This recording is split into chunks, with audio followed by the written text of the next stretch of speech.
Picture this: a 50-year-old safe in my garage turned my life into a thriller I never signed up for. When our HOA president, Carol, caught sight of that weathered black box, she didn't just take notice, she became obsessed. Night after night, my security cameras caught her skulking outside, scheming. Then she made her big mistake. She called 911.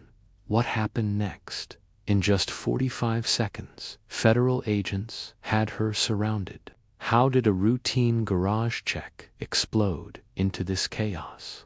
Stick with me, this HOA horror story will leave you speechless, and the truth about that safe. It changed everything. Which city in the United States are you watching from? Drop a comment and share with us if you've had any confrontation with the HOA. We'll narrate your story on our channel.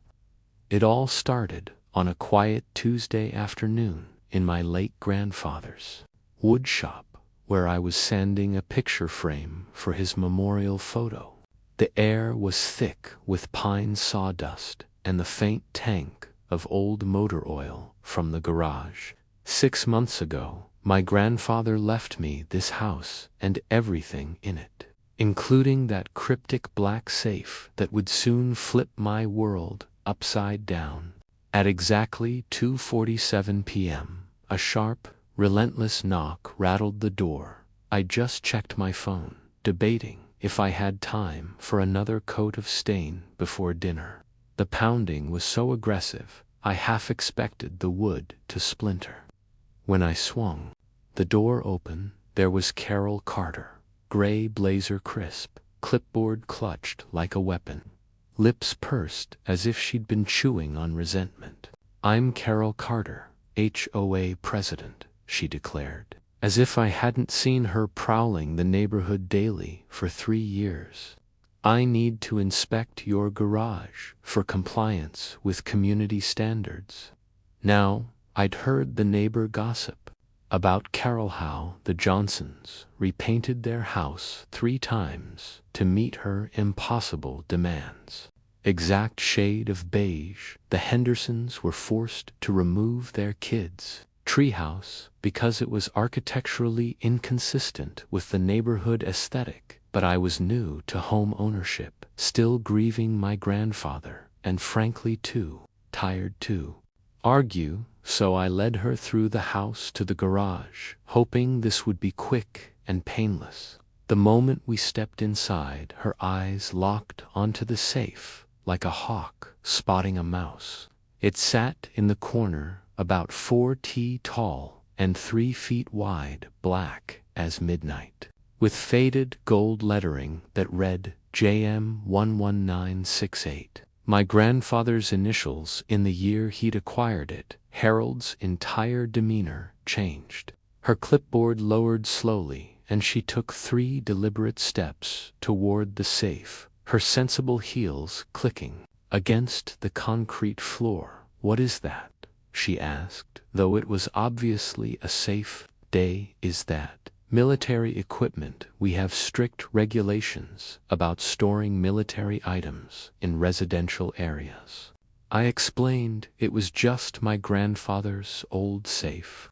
Perfectly legal, been in the family for decades. But Carol wasn't listening. She circled it like a predator, taking notes, muttering about potential hazards and unauthorized military storage that should have been my first warning sign. The emails started the very next day. The first one, sent at 6:00 a.m. sharp, informed me that my garbage cans were positioned 6 in beyond the approved placement zone. The second, arriving 3 hours later, complained about excessive noise from woodworking equipment during reasonable daylight hours. By the end of the week, I had 17 emails, each more ridiculous than the last. But it was the final email that made my blood run cold. "Dear Mr. Mitchell," it read.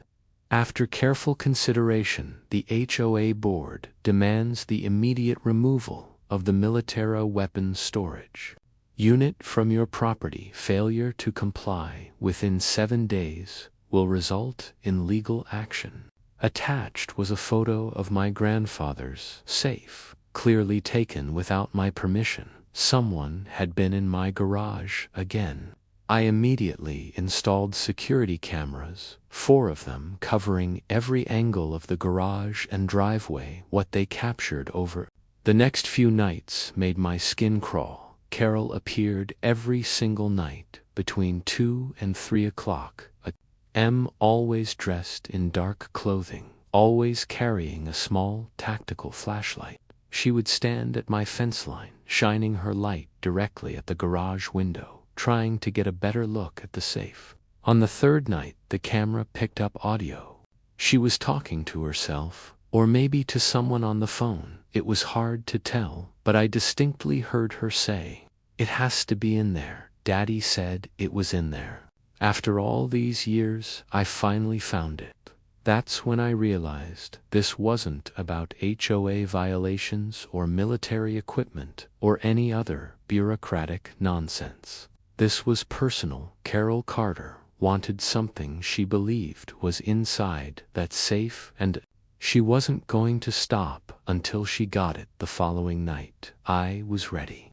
I positioned myself in the kitchen with a clear view of the backyard, lights off, waiting. Sure enough, at 2:37 a.m., Carol appeared, but this time she didn't stop at the fence. She had bolt cutters.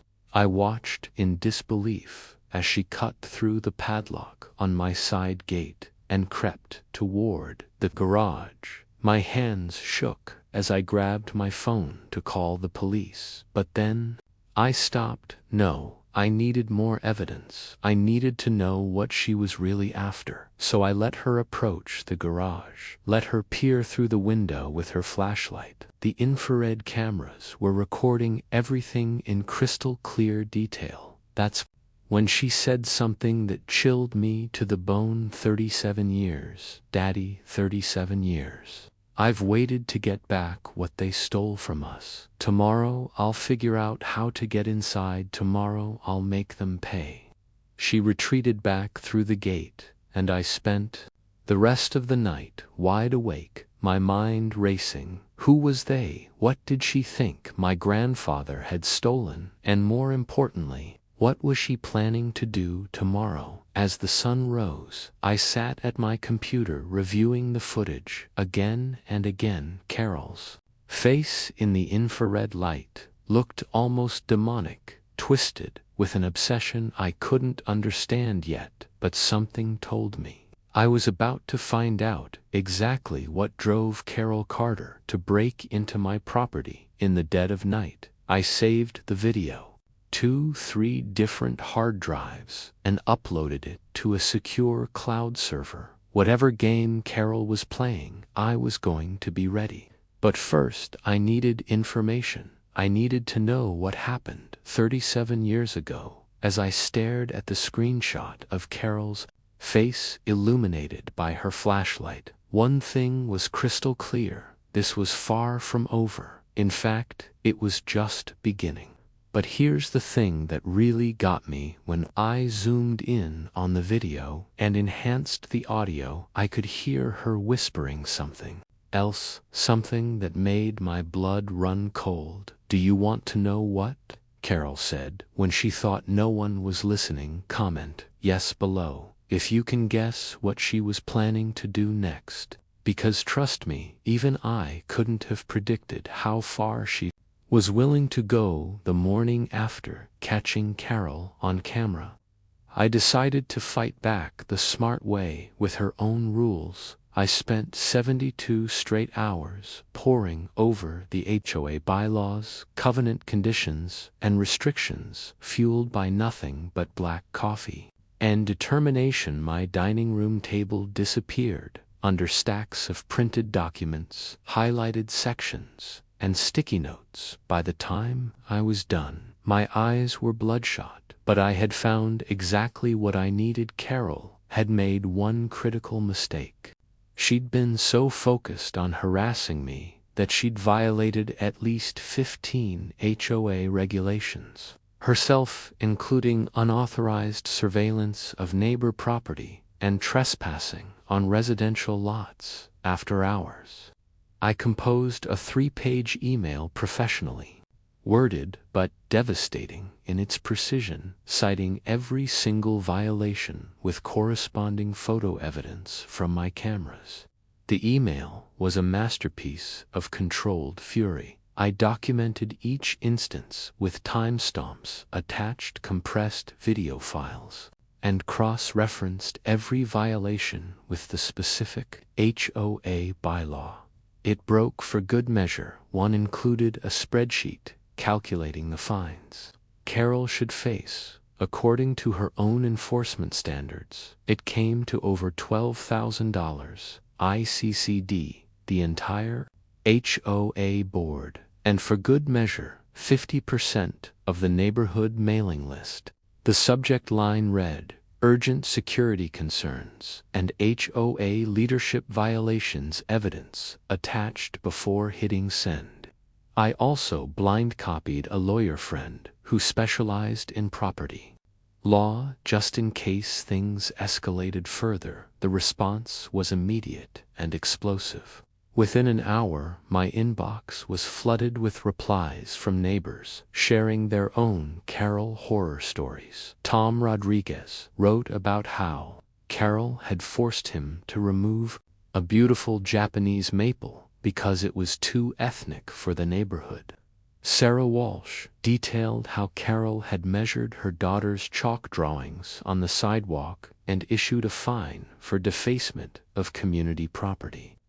The Patel family shared how Carol had tried to ban their Diwali decorations, claiming they were a fire hazard, while ignoring the Johnsons' elaborate Christmas light display. But Carol herself, radio silence for 3 whole days, nothing, no emails about trash cans or noise, complaints or military equipment.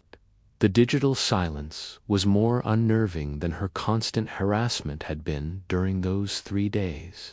I noticed changes in the neighborhood dynamics. People who had previously avoided eye contact were now waving at me. Mrs. Chen, from 2 houses down, actually brought over cookies, whispering about time someone stood up to her.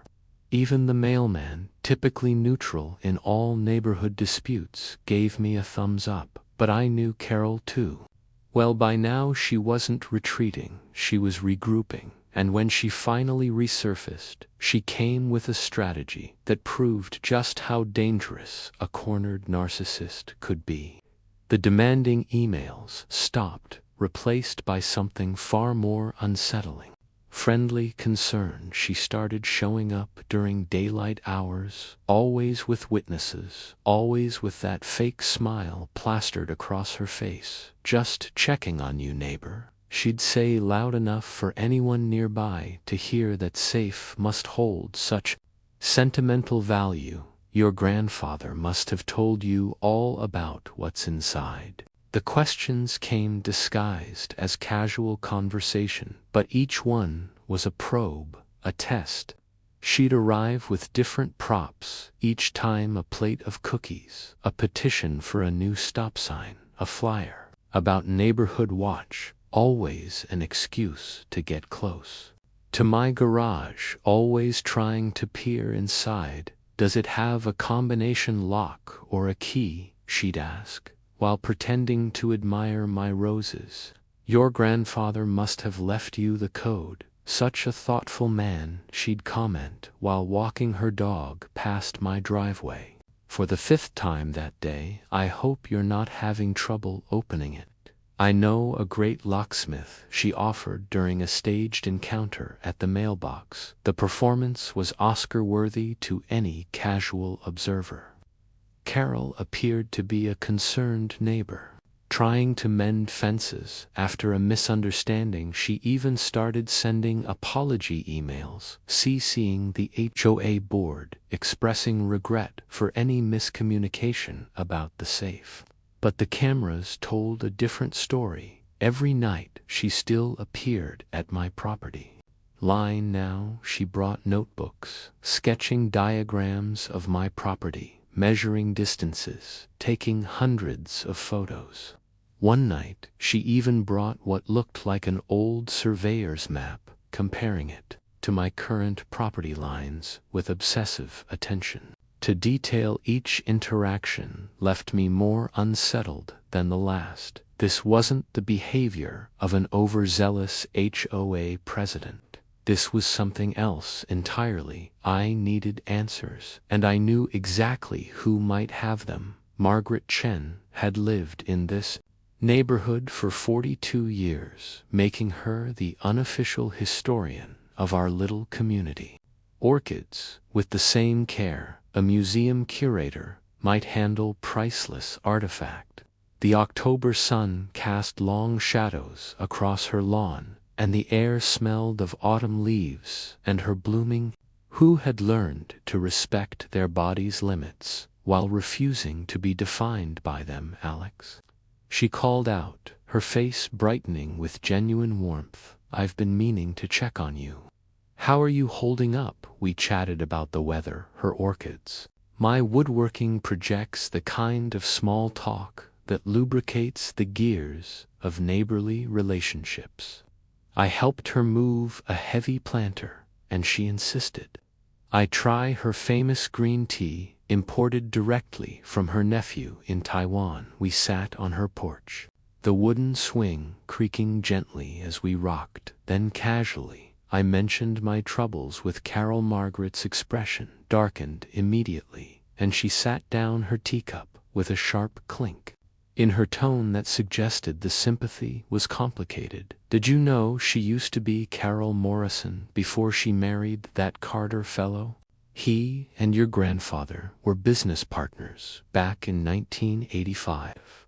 My coffee mug stopped halfway to my lips. Business partners. Grandfather had never mentioned any Frank Morrison in all his stories about his work. All the memories he'd shared that name had never come up. Margaret continued, her weathered hands wrapped around her teacup as if drawing warmth from it. Your grandfather had the engineering expertise, and Frank had the business connections. She paused, staring into her tea as if seeing the past reflected in its surface. For 2 years, they worked day and night in a laboratory downtown. Frank's wife used to complain he was never home. Your grandmother said the same about James. They were obsessed with this project, convinced it would make them rich. Margaret shifted in her seat, the swing chains groaning softly. When the project ended, there was a dispute over who owned what. Frank claimed your grandfather had hidden critical documents. Patents worth millions in that safe of his, he said. James had cut him out of the profits, stolen the fruits of their joint labor. She gestured toward my house with a trembling hand. The lawsuit went on for 3 years. Frank spent everything he had trying to prove those documents existed. He hired private investigators, forensic accountants. His wife left him, took young Carol. With her, Frank ended up living in a studio apartment on the wrong side of town, working as a night watchman. Former self, all he could talk about was that safe, those patents. He was convinced they were worth millions, that your grandfather had cheated him.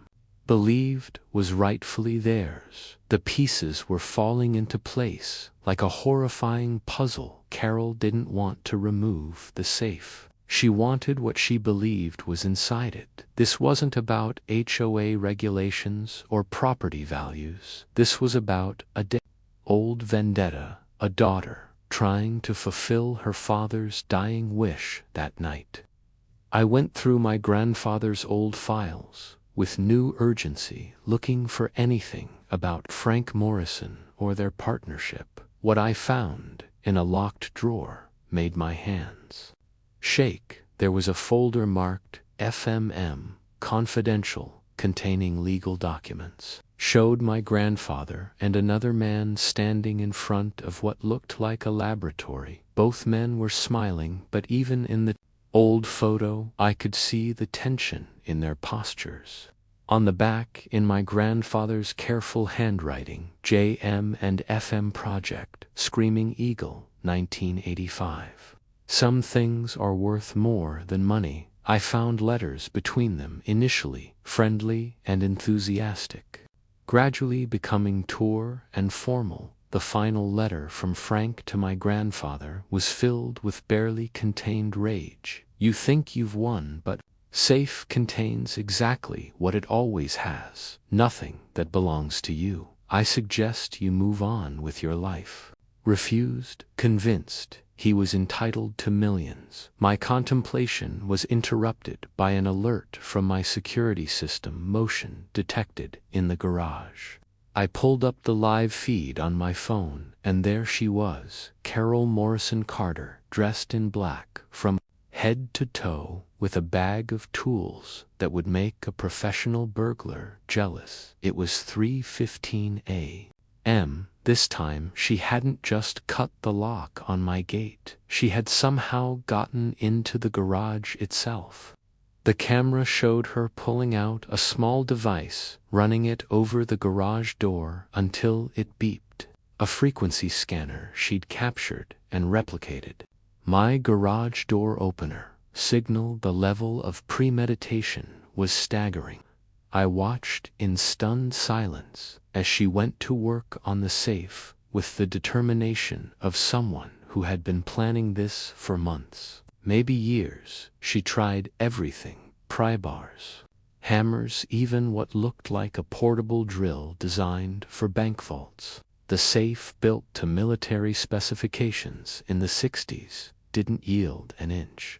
Her movements became increasingly frantic, desperate. After 30 minutes of futile effort, Carol's composure cracked completely. She began hitting the safe with her bare fists, sobbing and cursing.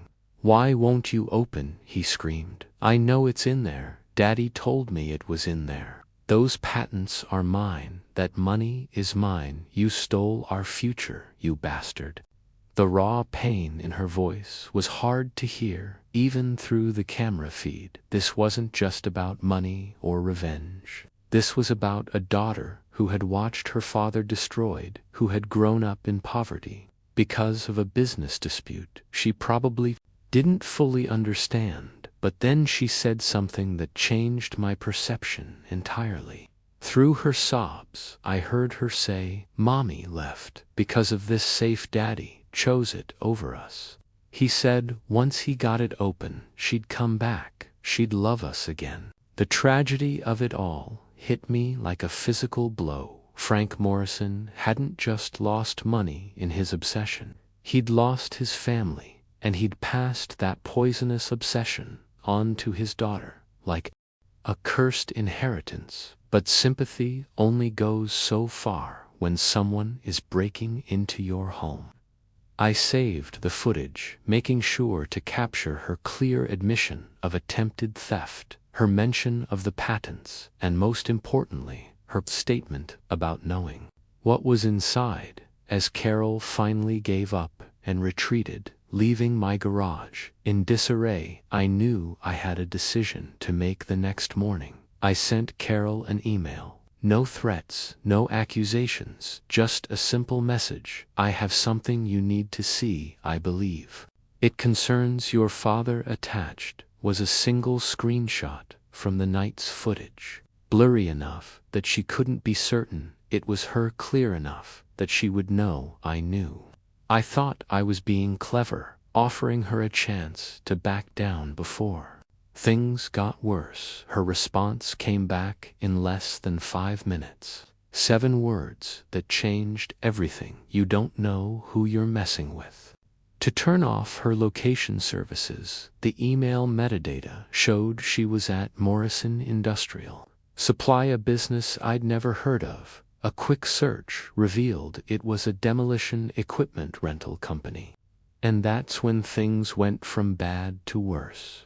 Within hours of sending that email, I had a police cruiser in my driveway. But here's what happened next that made me realize I'd grossly underestimated Carol Carter. Can you guess what she did? And why just hours later, I found myself in the back of a police car. Comment below if you think you know what her 7 words really meant, because I promise you it was the beginning of a war I never saw coming. Those 7 words, "you don't know who you're messing with," turned out to be more than a threat. They were a declaration of war, and Carol had already planned her first strike. Within hours of receiving my email, she had orchestrated a masterpiece of manipulation that would have impressed Machiavelli himself. The bruises on her arms, I later learned, were carefully applied theatrical makeup using a technique she'd researched online. She'd spent 3 hours perfecting them using reference photos from medical textbooks to ensure they looked authentic. The witness who saw me aggressively confront her was her brother-in-law, visiting from out of town, who just happened to be walking his dog at the exact moment Carol claimed I accosted her in the street. She'd even provided him with a script and timed the encounter to coincide with the mail carrier's route, ensuring an additional potential witness. The police report she filed was a work of fiction worthy of a thriller novel. According to Carol, I had grabbed her arms, shaken her violently, and threatened to bury her like I buried the truth about that safe. She claimed I'd been stalking her, taking photos of her house, and sending threatening messages. The fake bruises photographed. She was crying about her father, not about any imaginary assault officer. Johnson listened to my side of the story with professional detachment, and Carol's midnight break-ins. It sounded like the ravings of a paranoid neighbor, especially when Carol had already painted me as unstable and potentially dangerous. "Mr. Mitchell," he said, closing his notepad with a snap that sounded like judgment, "I'm not going to arrest you today, but I strongly advise you to have no further contact with Mrs. Carter. These neighborhood disputes can escalate quickly, and nobody wants that." He paused at his cruiser door, looking back at me with what might have been sympathy. "Get a lawyer, son, document everything, and maybe consider moving. Sometimes that's the easiest solution." As his cruiser pulled away, I saw Carol watching from her window across the street, a satisfied smile playing at the corners of her mouth. She gave me a small wave, the kind beauty queens give from parade floats. She had won this round, and we both knew it. Over the next few days came to think of as the HOA Gossip Network, a sophisticated system of information distribution that would make intelligence agencies envious. Suddenly neighbors who had been friendly for months were crossing the street to avoid me. I overheard whispered conversations at the mailbox. Carol said he threatened her. Something about his grandfather's safe, probably has weapons in there. She's terrified for her life. The narrative was spreading like wildfire, each retelling adding new embellishments. By the end of the week, I was apparently a violent gun hoarder with PTSD who'd threatened to kill the HOA president. My freelance graphic design business started suffering as local clients mysteriously canceled projects. 3 clients in one day sent eerily similar emails about taking their business in a different direction. Even the teenager who mowed my lawn stopped showing up. The cameras obsessively jumping at every sound, wondering what she would do next. Sleep became elusive as I lay awake, analyzing every interaction, every possible move in this twisted chess game. My refrigerator emptied because I couldn't face the judgment at the grocery store. I started ordering everything online, becoming a prisoner in my own home. The psychological pressure was clearly part of Carol's strategy, break me down until I either moved or gave her access to the safe. But on the 5th night of my isolation, something shifted in my mind. I was sitting in my grandfather's workshop, surrounded by his tools and half-finished projects, when I noticed something he'd carved into his workbench. The patient hunter gets the prey. That's when I realized something crucial. Carol's greatest strength was also her greatest weakness. Her obsession with the safe had made her predictable. Having filed a police report claiming I was dangerous, she still appeared on my cameras, studying my property. If I wanted to end this, I needed to use that obsession against her. The plan formed slowly, over several sleepless nights, refined with each cup of coffee and each review of the security footage. I studied Carol's patterns, her behaviors, her weaknesses. She always appeared between 11 o'clock p.m. and 3 o'clock a.m. She favored approaching from the north side, where the streetlight had burned out. She spent exactly 45 minutes each visit, no more, no less. Most importantly, she always checked my driveway for my car before approaching. I couldn't fight her through official channels. She had too many allies, too much practice manipulating the system. The police believed her version of events. What she wanted: an opportunity to get into the safe. The trick was making sure that when she took that opportunity, she would destroy herself in the process. Academy Award. I started with subtle changes, keeping my blinds closed, avoiding eye contact with neighbors, letting my usually pristine lawn grow a bit too long. When I did venture out to retrieve my mail, I wore the same wrinkled clothes for days. Didn't shave, and perfected the 1000-Y stare of a man on the edge of a breakdown.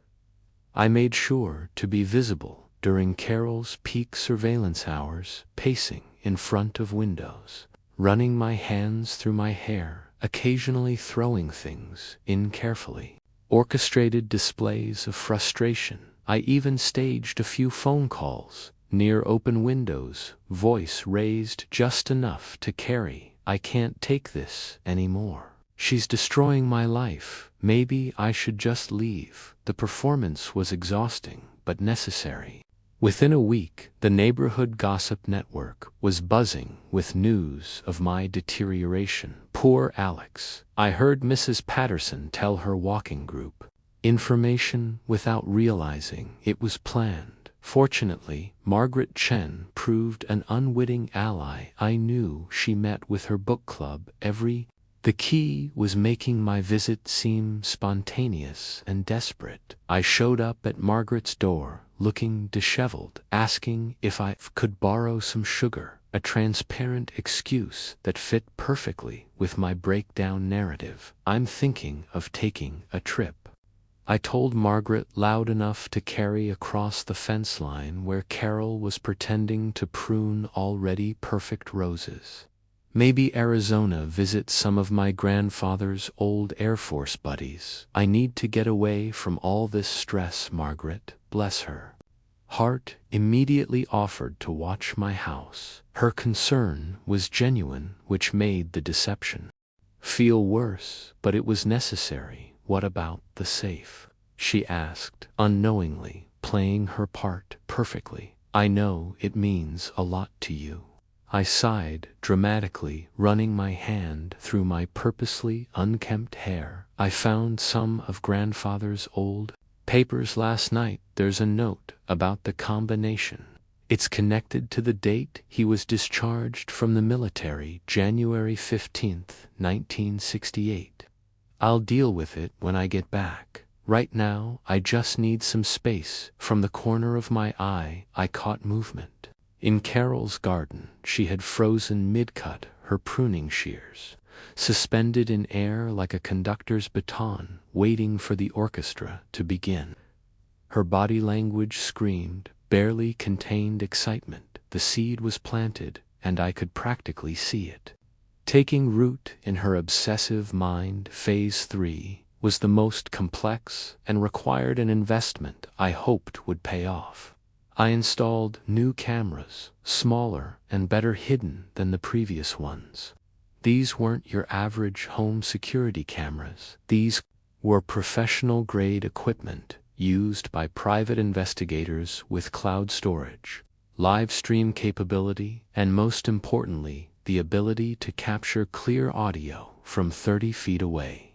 I also did something that might seem strange. I called a locksmith and had him examine the safe while I filmed the entire process. Eddie Ramirez from Secure Solutions arrived in a van advertising certified safe technician, bonded and insured. "Can you tell me if anyone's tried to break into this recently?" I asked, making sure to speak clearly for the camera. Eddie, a thorough professional with 20 years of experience, examined the safe with the careful attention of a doctor examining a patient. He pointed out multiple scratch marks, dents, and tool marks, documenting each one with his own camera. "Oh yeah, someone's been at this with everything short of dynamite," he confirmed, his voice carrying the authority of expertise. "Probably caused about $2,000 in cosmetic damage, though the integrity is still solid. These old military safes were built to last. See these marks here? That's from a pry bar. These scratches, definitely a drill, probably cobalt bits, and this discoloration suggests someone even tried acid. Whoever did this was determined but amateur. A professional would know none of these methods would work on a Mossler double guard from '68. I had him document everything and provide a written estimate for repairs, which I promptly filed with my insurance company, creating an official paper trail. The insurance adjuster who came to verify the claim took additional photos and filed a report suggesting the damage was from attempted burglary.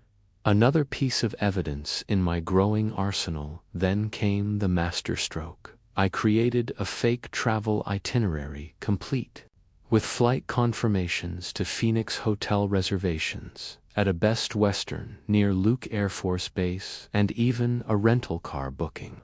But I didn't just print these out. I made sure they looked real. I called an old client who worked in travel and had her create legitimate-looking confirmations using her agency's system.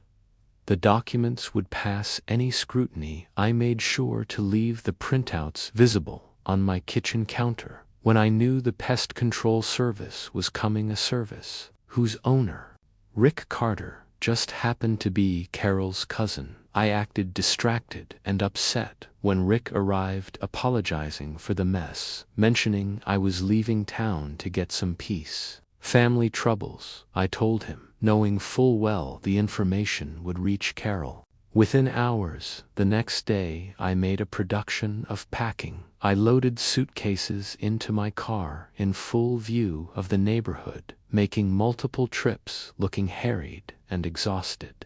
I asked my next-door neighbor, Tom Rodriguez, to collect my mail, mentioning I'd be gone for at least a week, maybe 2, just need to clear my head, I told him, perfecting the broken man act.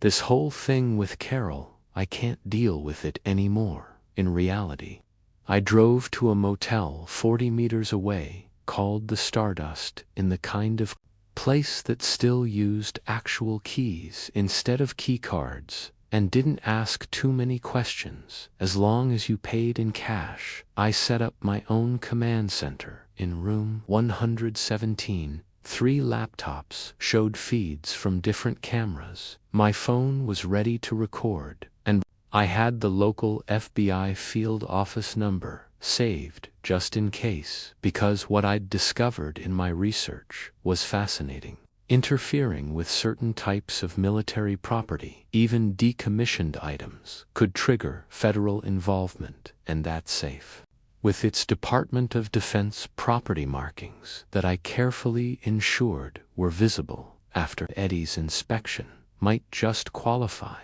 I'd spent hours researching the legal precedents, even consulting with a JAG lawyer friend who confirmed that yes, technically, damaging property marked as belonging to the Department of Defense, even if obsolete, could be construed as a federal offense. The trap was set. All I needed was for Carol to take the bait. I didn't have to wait long. 22 hours after my supposed departure, at exactly 11:47 p.m., Carol appeared on my cameras. But this time was different. She wasn't sneaking or creeping. She walked with purpose, dressed in dark clothes, but carrying a heavy backpack that clinketed with every step. She had clearly been waiting for this moment, probably counting down the hours until she felt safe to make her. She'd even brought a small spray bottle, which she used to coat the camera lenses with what looked like petroleum jelly, a trick to blur the footage. What she didn't know was that those were the decoy cameras. The real ones were invisible, tucked into crevices and hidden behind false panels. As she approached my garage, she did something that made me sit up straight in my motel room bed. She looked directly at one of my visible cameras and smiled. It wasn't a nice smile. It was the smile of someone who thought they had already won. She pulled out a piece of paper, probably the combination I'd mentioned to Margaret, and stared at it like a treasure map. What Carol didn't know was that I had one more card to play. You see, that note I'd left about the combination being my grandfather's military discharge date. That was true, but I'd left out one crucial detail. The safe had been modified with an additional security feature, something my paranoid grandfather had installed during the height of the Cold War. Can you guess what that detail was? Here's a hint. It wasn't the combination that mattered. It was what happened when you entered the wrong code too many times. Comment below if you think you know what kind of surprise was waiting for Carol inside that garage. The moment Carol entered my garage, I knew there was no turning back. She moved with the confidence of someone who believed they held all the cards, her heavy backpack clanking with what I now recognized as serious industrial equipment through my camera feeds. I watched her pull out tools that must have cost thousands of dollars. A plasma cutter, an electromagnetic drill, even what looked like a small explosive charge. This wasn't the desperate scrambling of her previous attempts.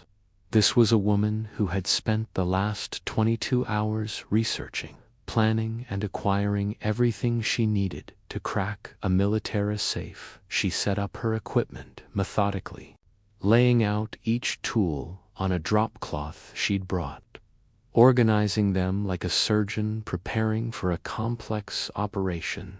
The whole time she kept muttering to herself, a continuous stream of consciousness that my cameras picked up clearly. 37 years, Daddy. Tonight, I'm going to prove you were right. Tonight, I'm going to get back everything they stole from us. She started with the plasma cutter, the blue-white flame casting eerie shadows on the garage walls. The smell of hot metal would have been overwhelming, but Carol didn't seem to care. She was beyond such concerns, now driven by an obsession that had clearly consumed her entire life. For 15 minutes, she worked the flame along the safe's edges, trying to find a weak point. The safe, true to its military specifications, resisted every attempt. The plasma cutter, which could slice through most commercial safes like butter, barely left a mark on the reinforced steel. Carol's frustration grew with each failed attempt. She switched to the electromagnetic drill, then to various prying tools, each rejection by the safe adding to her mounting rage. That's when she noticed the keypad I'd mentioned to Margaret, a digital addition my grandfather had installed in the 9 South to modernize the safe security. Carol's eyes lit up with hope. She pulled out a crumpled piece of paper, probably notes from her eavesdropping. On my conversation with Margaret military discharge date, she whispered, punching in numbers, let's see, he served from 1965 to 68. She tried every combination she could think of, each failure announced by a harsh electronic beep. What Carol didn't know, what I had deliberately failed to mention in my staged conversation, was that the safe had a security feature common in military equipment. After 10 failed attempts, it would trigger a silent alarm, not to a security company. Those didn't exist when the safe was made. Instead, it sent a signal through a hard-wired connection. My grandfather had never disconnected a line that went directly to the local federal building's security system. It was a relic from the Cold War era, when certain military contractors were required to maintain secure connections for sensitive materials. The building had changed purposes several times over the decades, but that old alarm system had been grandfathered in, maintained by bureaucratic inertia and federal regulations that no one had bothered to update. After her 15th failed attempt, Carol snapped. He grabbed a sledgehammer from her collection and began pounding on the safe with all her strength. Each blow rang out like a bell, the sound probably audible 3 houses away. Open. She screamed between strikes. I know what's in there. I know about the patents. I know about the project. Screaming Eagle documents. They're worth millions, millions, that should have been ours. That's when she noticed something that made her pause mid-swing, face pale as she read the words, property of U.S. Department of Defense project. Screaming Eagle classified. Tampering with this container is a federal offense under Title 18 U.S.C. Section 793. For a moment, Carol stood frozen, sledgehammer hanging loose in her grip, then her face twisted with rage. No, she snarled. No, this is fake. Alex put this here. He's trying to scare me. She pulled out her phone, and I leaned forward in my motel room, hardly believing what I was seeing. She was actually going to do it. What's your emergency? The dispatcher's voice was tinny. Through my audio feed, Carol's response was breathless, panicked, and completely unhinged. There's someone stealing military weapons. She hung up before the dispatcher could ask questions, then turned back to the safe with renewed fury. If she was going down, she seemed determined to at least see what was inside first. She grabbed the plasma cutter again, attacking the spot where the plate had been revealed. In her frenzy, she didn't notice the small red LED light that had begun blinking inside the damaged panel. The federal alarm had been triggered. What happened next unfolded with the precision of a military operation. I watched my cameras timing the response, my heart pounding with a mixture of anticipation and disbelief. At exactly 11:43 p.m. Carol made her 911 call. 11:45, first police sirens in the distance. 11:46, Carol still cutting, oblivious to the approaching danger. 11:47, local police units arrive, followed immediately by unmarked SUVs. 11:48, officers approach cautiously, weapons drawn, responding to a weapons theft call. 11:48 and 15 seconds, Carol finally hears them turning with plasma cutter still in hand. 11:48 and 30 seconds, federal agents, nobody move. The transformation on Carol's face was something I'll never forget.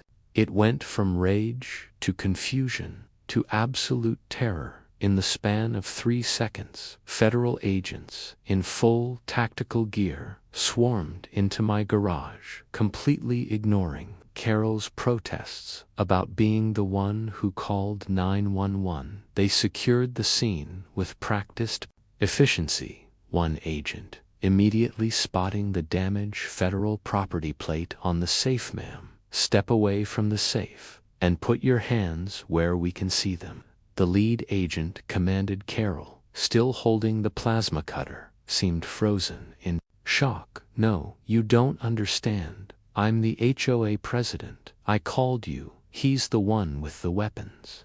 She pointed at the safe. He's hiding military weapons in there.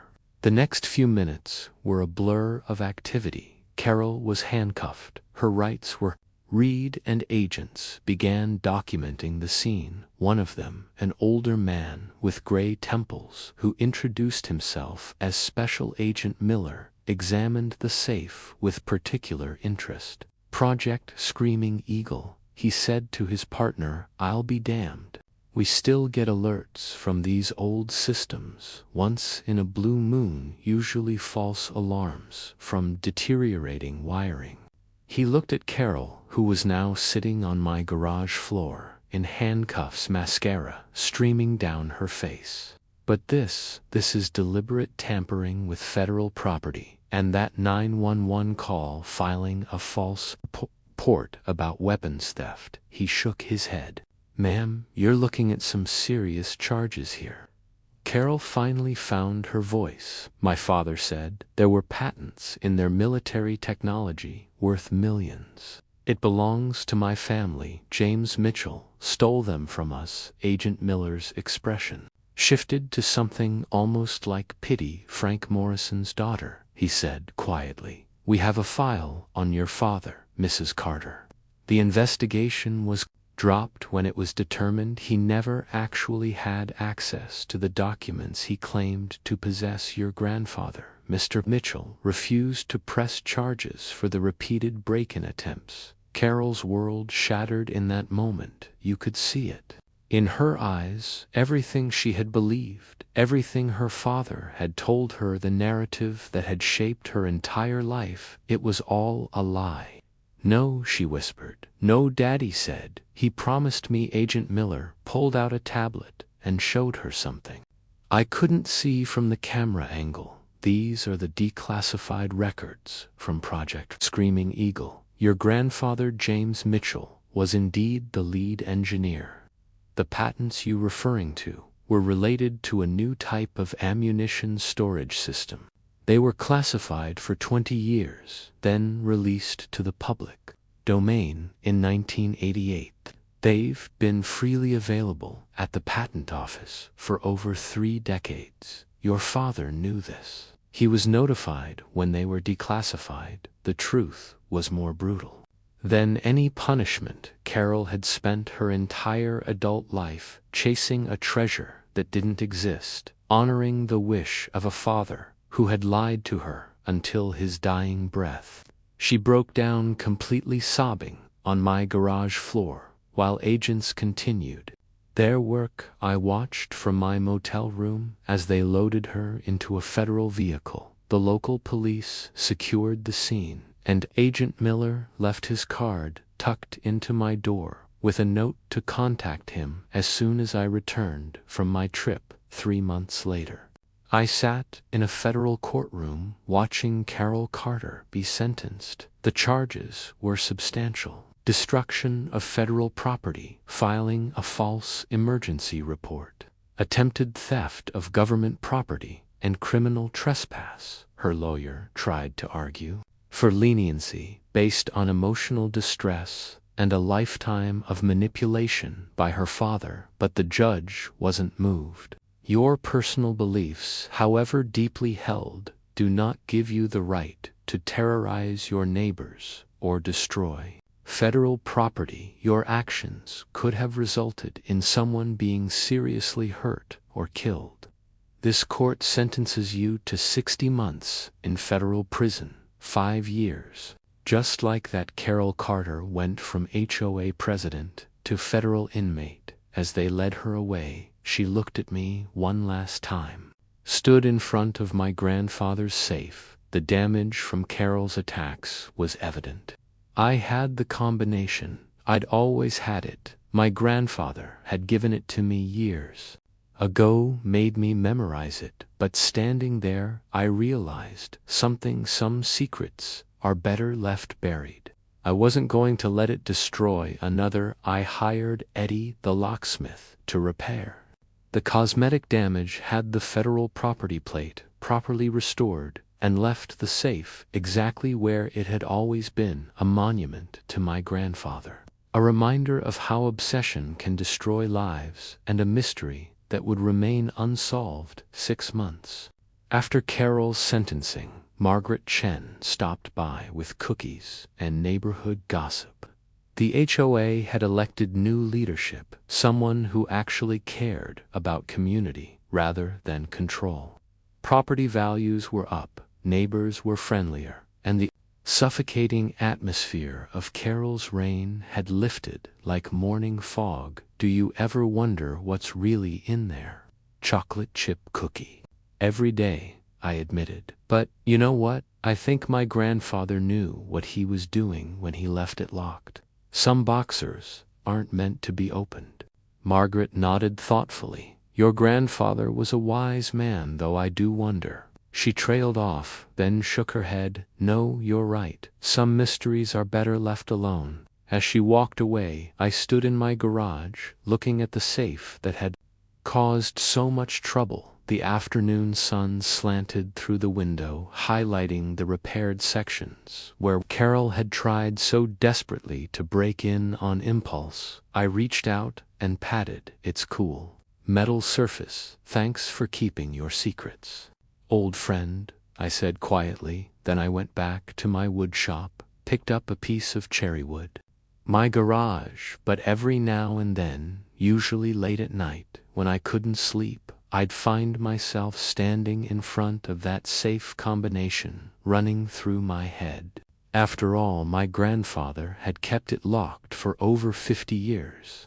What was another 50 compared to that? The truth is, the safe had already revealed its most important secret, not what was inside, but what people were willing to do for the promise of what might be inside. And that, more than any patent or document, was a lesson worth preserving. Carol Carter learned that lesson the hard way, trading 5 years of her life for an obsession that was never worth pursuing. I learned that sometimes the best revenge isn't getting even. Sometimes it's just letting people destroy themselves while you stand back and watch. And sometimes, if you're really lucky, the federal government does the heavy lifting for you. All it takes is 45 seconds and a very old alarm system that everyone forgot existed. Funny how